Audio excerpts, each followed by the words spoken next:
KKMD 334와 말레이시아 경전투기 사업을 포기한 중국 JF-17, 대한민국 FA-50 블락 20의 시간이 시작된다? 인도의 밀리터리 매체 인디안 디펜스 리서치 윙, 약칭 IDRW는 지난 10월 15일 말레이시아의 비즈니스 금융 전문지 The Edge Malaysia의 보도를 인용해 중국과 파키스탄이 합작한 그러나 사실상 중국 전투기인 JF-17이 말레이시아 공군이 발표한 경전투기 및 전투입문훈련기 도입 사업에 최종 입찰하지 않았고 그 결과 가장 유력한 우승 후보로 인도의 할 테자스와 대한민국의 FA-50이 지목되고 있다고 전했습니다. 말레이시아 공군의 경전투기 및 전투입문훈련기 도입 사업은 거의 3년 전인 2019년 초에 KKMD 32화 영상으로 다룬 적이 있었을 만큼 오래된 사업인데 무슨 입찰이냐고 의아하게 생각하실 분들이 있을 것입니다. 말레이시아의 경제난과 2019년 말부터 불어닥친 바이러스 팬데믹 사태로 사업이 취소되었다가 다시 재개되었기 때문인데요.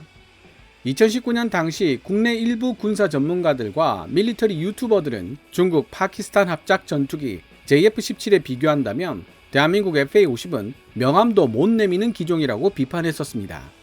제가 KKMD를 시작하게 된 동기가 바로 FA-50이지만 아이러니하게도 상당수 국내 밀리터리 매니아들에게 많은 비판의 대상이 되고 있는 존재가 바로 FA-50이라는 사실을 알고서는 깜짝 놀랐었던 기억이 납니다.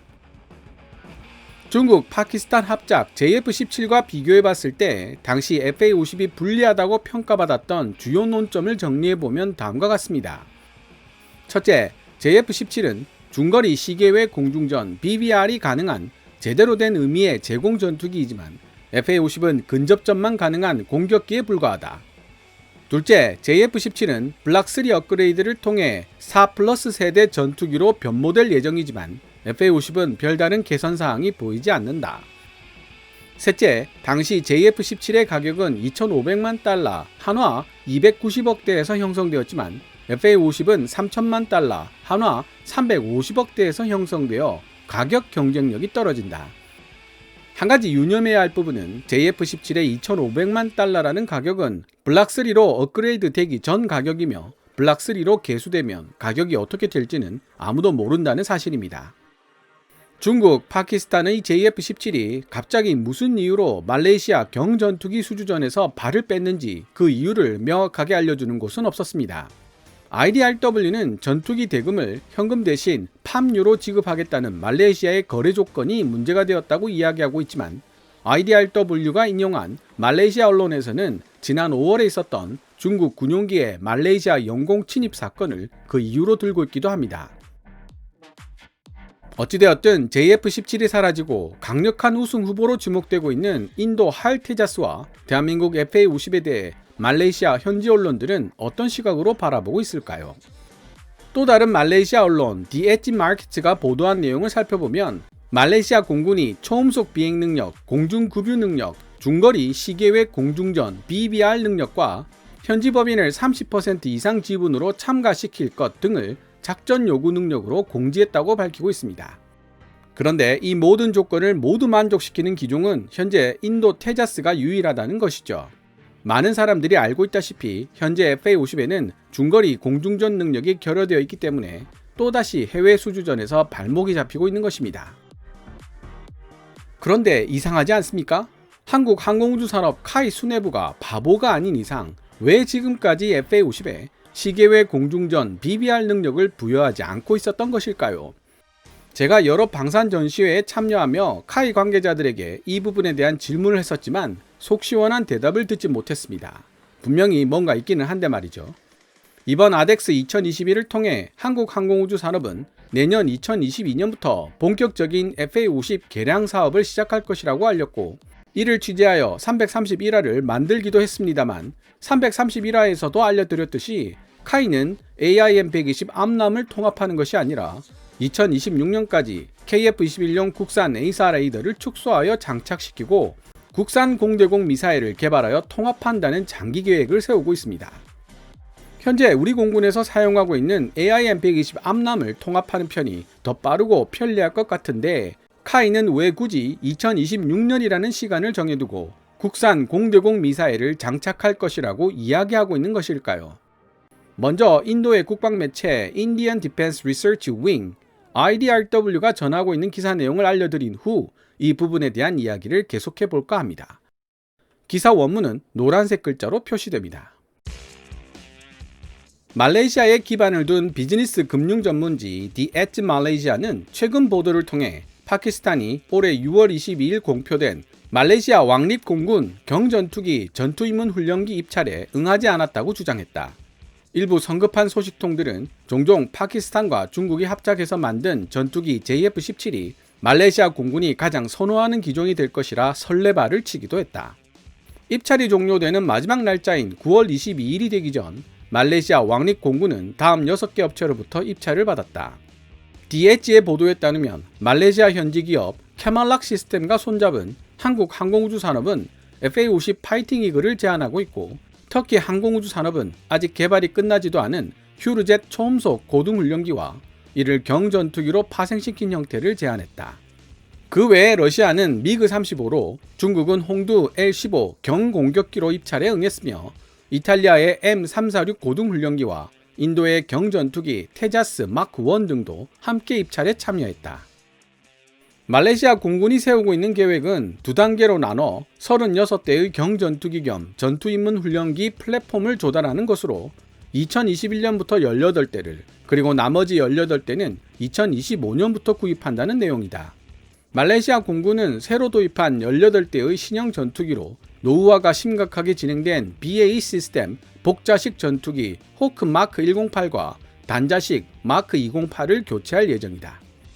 말레이시아 공군은 신규 플랫폼 18대 중 8대는 전투 입문 훈련 Lead in Fight 트레이닝을 위한 복자식 구성으로 나머지 10대는 경전투기 LCA로 사용하기에 적합한 단자식 구성으로 도입하기를 원하고 있다. 인도는 말레이시아 공군에게 테자스를 변형시킨 훈련기 모델과 단자식 파생형 모드를 제공하고 있을 뿐만 아니라 종교적, 정치적 배경을 고려하여 말레이시아 수출량에는 이스라엘제 부품을 완전하게 제거시킬 것이다. 인도 테자스와 대한민국의 FA-50 모두 미국 방산기업 제너럴 일렉트릭이 생산한 F404 엔진을 장착하고 있다. 이 엔진은 또한 말레이시아 공군의 주력 기종인 F-18에 장착되어 있어 운용과 정비의 편리성을 제공할 것이다. The Edge 보도에 따르면 중국 파키스탄 합작 JF-17이 사라진 지금 말레이시아 경전투기 수주전의 강력한 우승 후보는 바로 인도의 할 테자스와 대한민국 한국 항공우주 산업 카이의 FA-50이라고 한다. Indian Defense Research Wing IDRW가 힌두스탄 유한회사 할로부터 전해들은 바에 의하면 LCA 테자스 전투기를 해외에 판매하기 위해 세 나라와 협의 중이며 그중 말레이시아가 포함되어 있다. 하지만 말레이시아는 전투기 대금을 팜유로 지급하기를 희망하고 있으며 파키스탄이 이번에 입찰에 응하지 않은 이유들 중 하나가 바로 이러한 대금 지급 방식일 수도 있다고 전했다. 국내 군사 전문지 밀리터리 리뷰 11월호에 올라온 FA-50 업그레이드 관련 기사를 읽으면서 저도 모르게 아하 탄성을 터뜨렸던 부분이 있었습니다. 공군 수뇌부와 카이 경영진이 왜 지금까지 FA-50의 개량에 대해 미지근한 태도를 취해왔는지 그 이유를 취재해 놓은 내용인데요. 이 기사를 읽으면서 지금까지 이해가 되지 않았던 FA-50 업그레이드에 대한 모든 꼬여있던 실타래들이 풀리는 느낌이었습니다. 그 중심에는 우여곡절 끝에 탄생한 로우급 전투기 FA-50이 예상을 뛰어넘는 가성비를 지니고 있다는 사실과 함께 한국형 미들급 전투기로 개발되고 있는 KF-21 또한 예사롭지 않은 성능을 보유하게 될 것이라는 전망이 자리 잡고 있습니다. 공군 입장에서는 아무리 가성비 좋은 FA-50이 있다고 해도 성능과 격이 다른 KF-21 보라매를 더 많이 보유하고 싶어 하는 것은 당연한 일입니다. 국방 예산은 한정되어 있고 이 한정된 예산을 두고 UK 공군은 치열한 논리 싸움을 벌여야만 하는데요. 여기서 만약 FA-50의 항속거리가 늘어나고 BBR이 가능한 중장거리 공대공 미사일까지 장착되는 등 대폭적인 성능 개량이 이루어지게 된다면 KF-21의 생산 수량을 줄여도 되지 않느냐는 육군과 해군의 논리 공격에 대응하기가 어려워진다는 염려를 공군 수뇌부가 하고 있는 것이라고 밀리터리 리뷰는 지적하고 있었습니다. 또한 카이 경영진 입장에서도 FA-50의 개량보다는 KF-21의 생산 숫자를 최대로 늘리는 것이 수익 구조에 있어선 보다 더 유리한 선택이 되겠죠. KF-21이 최대한 더 많이 생산되기를 바라는 공군 수뇌부와 카이 경영진의 입장에서는 여러가지 개량 사업을 통해 더 똑똑해지고 더 강력해진 FA-50이 오히려 부담이 될 수 있다는 뜻입니다. 그리고 이미 여러 번 설명을 드렸지만 FA-50의 암람을 통합하는 부분에 있어 카이가 록히드 마틴이나 미국 정부로부터 제한을 받는 부분은 없습니다. 록히드 마틴은 카이에게 300억을 주면 FA-50의 암람을 통합해 주겠다고 말한 것은 이미 널리 알려진 사실입니다. 이 암람 통합 비용 300억은 FA-50 한 대당 필요한 비용이 아닙니다.